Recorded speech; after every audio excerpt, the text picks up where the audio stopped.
Hey y'all, so my name is Farron. Welcome back to my channel where here we talk about all things anesthesia. Now, I just be updating y'all on life since I became an anesthesiologist assistant. So today we're actually going to talk about boards and board prep and how to get through all those things. I know I was supposed to do this a while ago, but y'all, they be working me for real. So anyway, so we're going to talk about boards. So I know that some of y'all, if you didn't pass the one in June, you'll be taking it in October. And I looked up the dates for that. So that's what, like October 12th through the 14th. If y'all see me looking down, it's just because I wrote some things down that I don't want to forget to include and go over with y'all or whatever. So we're just going to talk about how it was for me taking the boards the second time and kind of like the things I did to pass, the resources that I used.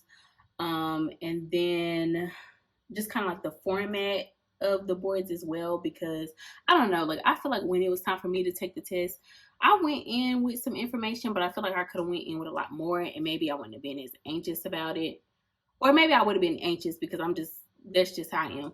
But anyway, I'm gonna try to give y'all as much information about the test that I can. Okay. So like I said, if you didn't pass in June, that means you're going to be taking it in October, which is like y'all are a few weeks out, a couple weeks out. So I know y'all been working hard and doing what y'all got to do for that. And if you're not taking it in October, I think the next date is like February. It's February 2024. And typically it's like the 9th through the 11th or like the 8th through the 11th, whatever. It's like kind of like the beginning of February. So that's kind of when you'll be taking it. So either way, I'm just going to kind of give y'all some resources or whatever that I used when I was taking it. So let's talk about the boards. So I went on the website and just kind of to make sure that like the information was the same. So dates, I think throughout the year, and I'm pretty sure this is changing, but normally it's like, you take it February, which is like when you're about to graduate. So I took it right before I graduated. So February, and the next date is June, and then the next date is October. And I know the next date for 2024 is going to be February. But after that, I'm not sure if they're like changing the rule to where you have to graduate before you take the board. I'm not really sure. I took it before I graduated. So y'all have to look into that on whatever timeline that y'all are on, okay? So it basically said you get 6 attempts in a 2-year period to actually pass. So if you don't pass the first time, don't worry. If you don't pass the second time, don't worry. If you don't pass the third time, you got 6 attempts, okay? Like, get there how you get there, okay? Just the important thing is that we get there. So when I took the test, the format was 2 sections. So you kind of go in there, you go to your testing site. I don't remember if they take a picture of you or not. I feel like they did take a picture of us. Anyway, they do all the little security measures that you would do, like if you was taking like, I don't know, I guess like any kind of standardized test, like GRE, whatever, take out, turn your phone off, whatever, put them in a locker, all those good things. But when you get in there, so they'll send you to a desk, and it'll have like, they'll give you like a paper and pencil. I think that's like all they give you pretty much. If you do have to have a calculator, the calculator is actually on the software, I guess, for the questions where like if you would need a calculator. So they don't give you one of those, but don't worry about it because one comes on the software. So for when I took it, I think it says 235 minutes, and then I think there's like it's 1 or 2 15-minute breaks. But basically you go in there, and the first section of questions are like what they call the pre-test questions, and it's basically just kind of like these random questions, not anesthesia related, but just to make sure that you know how to kind of like navigate through the software. So make sure that you know how to choose like the multiple choice questions and all those things. And then once that section is over, then you actually start like the anesthesia concepts, like the real test actually begins. So for me, it was 2 sections, and I think it was 180 questions. So it was like 90 questions each section. And so then between that section, you get a 15-minute break.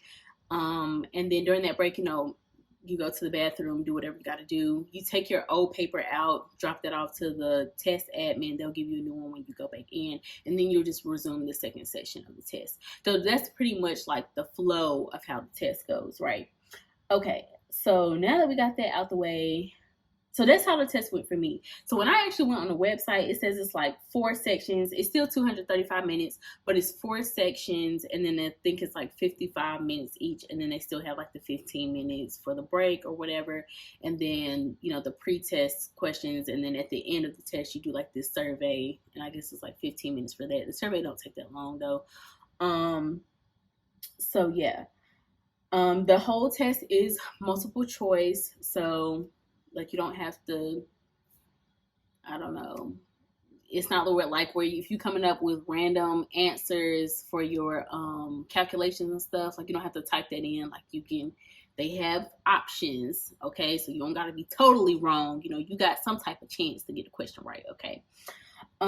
So as far as what's on the exam, like if you go to the website, the little NCCAAtest.org, which I'll link it below so that y'all can look at it, it will tell you exactly how the test is structured. So you can find like everything that I just talked about in detail on there. I would look at that just so that you kind of know what you're getting into.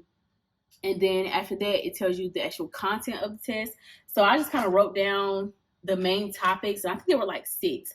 So 1, there's principles of anesthesia. So that section is kind of like where they talk about, it's like a pre-op evaluation as an example. So like they might give you a scenario where they might say like, oh, this patient is a smoker and they're morbidly obese and they have history of stroke or whatever. And you have to assign them an ASA status. So that will be an example of that. And when you, like I said, when you go online and look at the organization, theirs is a lot more detailed than what I'm about to give y'all. I'm just kind of giving y'all a run through because really I just want to talk about the sources that I use to study for it. But yeah, so yeah, principles of anesthesia is like the pre-op. So that's like ASA status, what labs would you order, tests, kind of like, and being able to like read the test, all those types of things. And then the second one is phys and path. So this section kind of talks about, for example, like the cardiac cycle, stuff like that. And then subspecialty care, that's going to be your peds, your OB, cardiac, all the little things like that. And then instrumentation is going to be like the machine, like the circuit, like your MS maze, stuff like that, like your flow meters, all those types of questions, all of those. That's going to be instrumentation. Pharm was my favorite because it's pharm, but that's on there. So that's just all about the drugs, like, you know, from like inhalational drugs to like your actual IV drugs, all those types of things. And then they have regional, which when I was taking the test, I don't know about y'all, but my education just didn't really like, we maybe had 1 or 2 lectures on regional. Like it just wasn't enough, to be honest. So when I took the test, like the regional section was definitely one of the ones where I was just like, yeah, I don't know where we're going with this. Okay. So, but there was also, I felt like there was a lot of regional on there. So I would say definitely, if you're not great with regional, definitely look into it because the questions are on there. I think it was like, I don't know, I want to say maybe like, they say like 12-ish questions, but honestly, when you're taking a test, you don't know how many questions of what is on there. So I'm just saying though, be prepared for the regional section. And that includes like what block you might need for, let's say like you're doing like an ankle surgery. So what are the blocks you're going to need for that? Down to like what local you might use, and even calculating the local, which I know like to me that kind of falls between like pharm and regional. So that's why I'm not sure about like the numbers. Like I can't say it's exactly 12 because I kind of feel like some of them intermingle. So I would definitely look at regional, but yeah, blocks, local, and ultrasound. I didn't know nothing about ultrasound, okay? But that's okay because the resources I'm going to give y'all, I feel like it gives you enough to get to where you need to be for that part, okay? So those are all of the subjects on the test. So go to the website, like go to the actual NCC, what is it, NCCAA test? Yeah, NCCAAtest.org. Look at the handbook and it will walk you through like all the details of what's going to be on there and do with that what you will. All right. So that's about the test and what's actually on the test. So all that stuff is nice to know. Like, I feel like it's good to know what you're getting into. But then we got to get into the serious part. Like, we actually got to study. We got to know the information, okay? Because we can know what's on the test all day, but if we don't know the information, we SOL, okay? So I mainly use 3 resources. I'll say 4, but I'm really gonna say about 3. So 1, I don't know what school y'all are going to, but if you went to Case, I went to Case, you'll have what they call Altos notes, and if you know, you know. Altos notes are not going, like, if you only study Altos notes, it's not going to be enough for the exam. So I'm just going to tell you, if you've only been looking at Altos notes, pray, okay? But I mean, honestly, y'all have, like, if you're taking it October, you have, like, what, 2 weeks? So with the other resource I give you, like, you'll kind of have time to blast through the things that you're not so comfortable with to kind of boost you up a little bit, okay? Altos notes are great for setting the foundation. So I would say know those notes, like know them as in like that should be your base. Like you should know those. And when I say know them, I mean like to the point where like when I was studying for those exams, I would take his notes and I would like read them, and then as he was going through the lecture, kind of add some notes or whatever. But when it was time for me to actually take the test, I would just make note cards and just memorize to the point where like I could kind of read his notes back to you. Also, when I was studying, not only did I take notes on the note cards like I never heard it before, he also has a section where like he pre-records the lecture. So I would listen to it while I was taking my notes. I'm not the type of person who can just read through the notes all quiet and do whatever. Like, I don't know. For some reason, it just didn't work for me. So I would have his notes out and I would be reading through them along with him teaching it.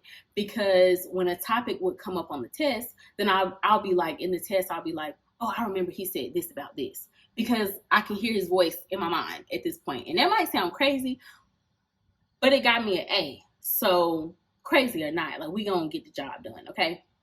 So yeah, so whether you're prepping for the boards or you're doing those exams for that specific class, to me, like he's basically giving you all the information. You just need to remember it and kind of like, you know, understand it, but you need to remember it, okay?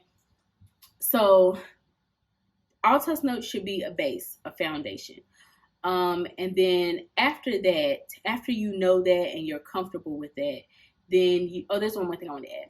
If you're taking his class right now, like the first years, or I don't know if you still take him at second years, if you're taking his class right now, one thing that helped me before the class, and I mean like Altos notes, I feel like can kind of get you through all the other classes too, because I feel like they're intermingled. But I would listen to the lecture before class and then, you know, print out the guide and everything. And then so when it was actually time to have the same lecture, I already heard it once. So this time it's not very, like, it's new information, but it's not the first time I heard it. So I'm like, okay, that sounds familiar. I'm familiar with this, whatever. It might not, you're not going to know it like the back of your hand, but at least you'll be familiar with it, if that makes sense. So yeah, that's just a tip for if you're in the process of taking his class, and if you have the opportunity to kind of have notes for your other classes that you can look at before the class, I recommend doing that, because I don't know, just hearing it for the first time in class has never worked for me. I need to hear it before we take the class, and then while we take the class, and then a few more times after we already did the lecture. That's just me, because I need it like in my mind. I want to be able to hear your voice when I'm taking the test, okay? So that's for that. That's all I really have to say about the Altos notes as far as taking the boards. And that's just me personally, because I have heard some people say, oh, I just use Altos notes to pass. Wouldn't work for me, okay? Kudos to them, didn't work for me. Anyway, so the next source I would use is called Hall's. So it's like, I actually have this book. Like, this is the like one paperback I have. So it's this one. It's the Anesthesia, a Comprehensive Review by Brian A. Hall. I think they have a few versions or whatever. So I have both. I have the latest one, and like I think like whatever the edition was right before that. I think it's like the 6th edition and the 7th edition. To be honest, you'll be fine either way, because when I was going through both of them, because I ended up having both, the questions were the same. There were only like maybe like 1 or 2 there were like one or two new questions in each section that like maybe weren't in the old edition. So I don't really feel like you need to have both. I just feel like just get one and you'll be okay, because they're extremely similar. They're only off by one or two questions. So basically, the way the halls are set up is like, it's basically just a book full of practice questions. And so I don't know if y'all can see because I can't see my camera.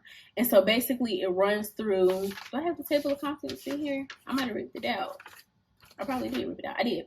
Okay, so like chapter 1 is like anesthesia equipment and physics. So this whole section is just a bunch of questions like asking you those types of things. So one of the questions is like, a size E compressed gas cylinder completely filled with nitrous contains how many liters? And then like you fill out what you think the answer is. So what I would do is fill it out. No. Okay, yeah, you can do that. You could fill it out like not knowing anything, like just to kind of like see like where you are, because yeah, do that.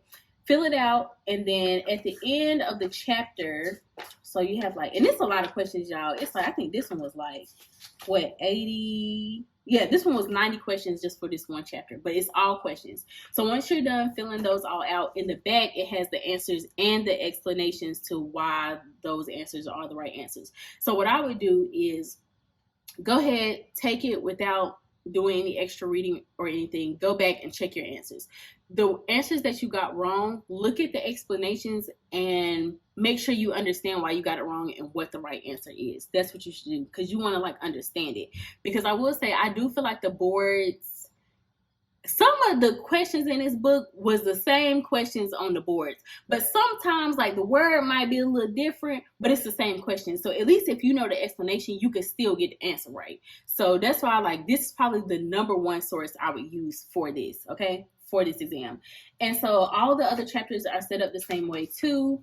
And it goes through like everything. Like, what's the next section? It talks about like, I know there's like a respiratory section on here, like everything.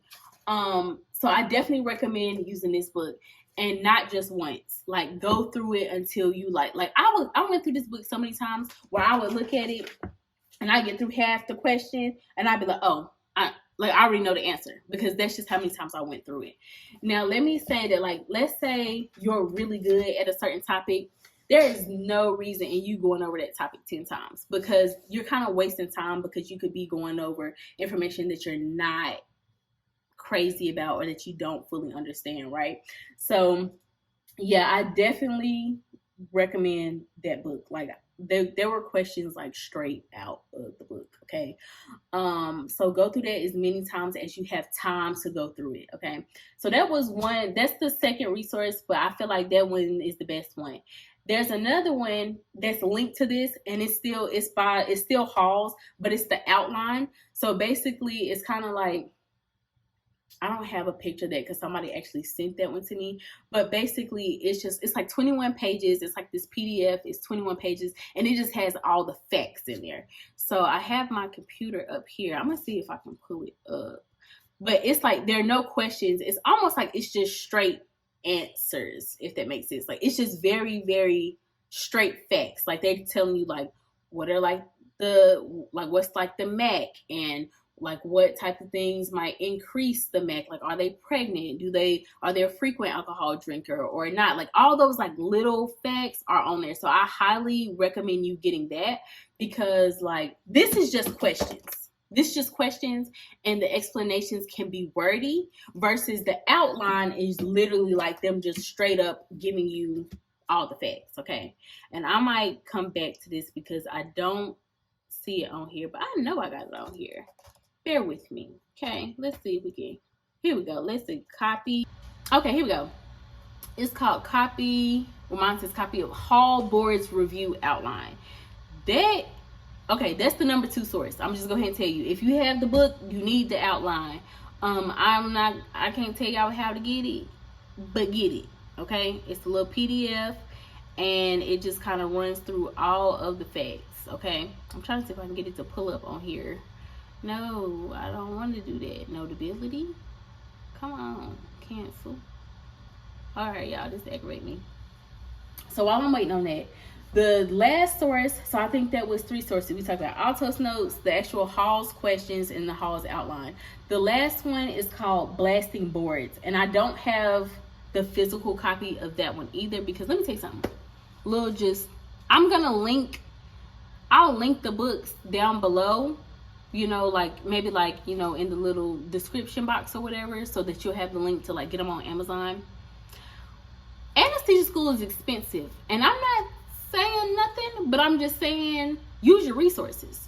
Okay, so if you know a friend that has a book and will let you borrow a book and you give it back to them or whatever you got to do, maybe save a coin. Okay, I'm not saying nothing, but I'm saying something, So basically, I do not like this. I don't know why I don't want to work with me today.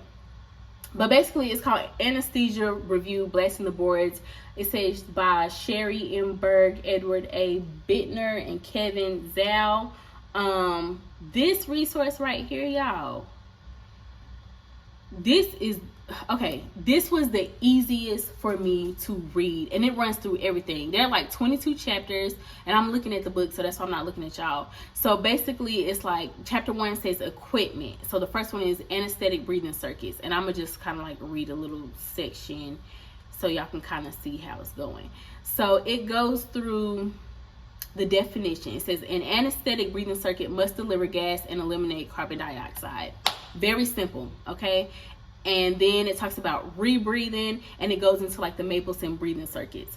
I would say, I remember like the 2 questions about that is like, which Mapleson breathing circuit is better for, what do they call it? What's the 2? Like spontaneous ventilation versus mechanical ventilation. And I'll give you a hint, it's always between A and D. I ain't gonna tell y'all the answer, but that's something that y'all should know. Okay. And that's also in the book too. That's also in your questions. They'll ask about that, I think, like at the end of chapter 1. So I just like this book because it's just very, very simple to go through. And like the chapters are just, they're really not long. Like I think this chapter, like the first chapter, let me see how many pages. 1, 2, that's a picture. 3, 4. I don't know, like they're just not long. Like some of them you can get through like, it's like 10 pages. It's just very simplistic, but very like straight to the point. And to me, that was just a lot easier than me reading like, what is it? The basics of anesthesia, or like, what is it? Miller or whatever. Too wordy. Like I feel like you just don't have time to get through all that information. So this is definitely a better source. Okay. So the second time I took the test, these were the only resources I used. I had Altos Notes as a foundation. Just as a student, you should kind of know those. Those will kind of get you through your year anyway. And then 2 Halls for the practice questions, the outline, because you want to memorize those facts, guys. Like when I tell y'all, I was just like, it was just me like reading. I read through that outline, I don't even know how many times, okay? Like I could just kind of like spit it. It got to a point where I could just kind of spit it out, okay? And then this Blasting the Boards, because it's just great. I mean, they go through the monitors and labs, induction drugs, inhaled anesthetics, and it goes through like the gas laws, like, because you need to know like Boyle's law, Charles' law. Like I think if anything, they might give you a law or give you a scenario, and they'll say like, which principle is this based off of? And you just be like, oh, that's Boyle's law. And it just kind of like, it's just all listed here for you. Like even if you only have 2 weeks or whatever, what I would do is those sections where I don't feel comfortable with, for example, like regional, I would use Blasting the Boards to just kind of make sure I go in through regional. And so they also talk about like the ultrasound, using the ultrasound on here, even though like I don't remember there being a lot of questions about the ultrasound. I feel like if anything, they might ask about like, just kind of like comparing like frequencies, and if you want like frequencies and resolution, and that's also in Halls too. And so when I was studying, I also noticed, I guess how I was able to kind of get down to these 4 sources is because if you look at like Miller's and like all of the other kind of lengthy resources, it's all the same information. Like it's all the same. It's just I feel like some resources say it a little bit faster and a little bit better to what you actually need to know, because the boards is very factual. Either you know it or you don't. Like the first time I studied for it, I thought that I needed to know like just all these super duper details about, you know, like cardiac surgery and all this stuff, and that just kind of wasn't what the boards was really giving. So I wouldn't really use anything past these four, because it's great to have a lot of resources to fact check, but you don't want to have so many resources to where you can't get through it all, and now it's time to take the test. And I kind of feel like that's what happened to me the first time. So the second time I just kind of used these four. I'm trying to think, is there anything else? Oh yeah, okay, last thing I want to talk about is kind of like balancing going to clinic and studying for boards. Honestly, I kind of feel like you need like 2 to 3 months to study for boards, nothing more. Because if you do more than 3 months, like let's say you're in month 1, by the time you get to month 4, you done forgot about what you were studying in month 1, okay? So I say like 2 to 3 months max, okay? Especially with these 4 resources, you just want to memorize these 4 and keep it pushing.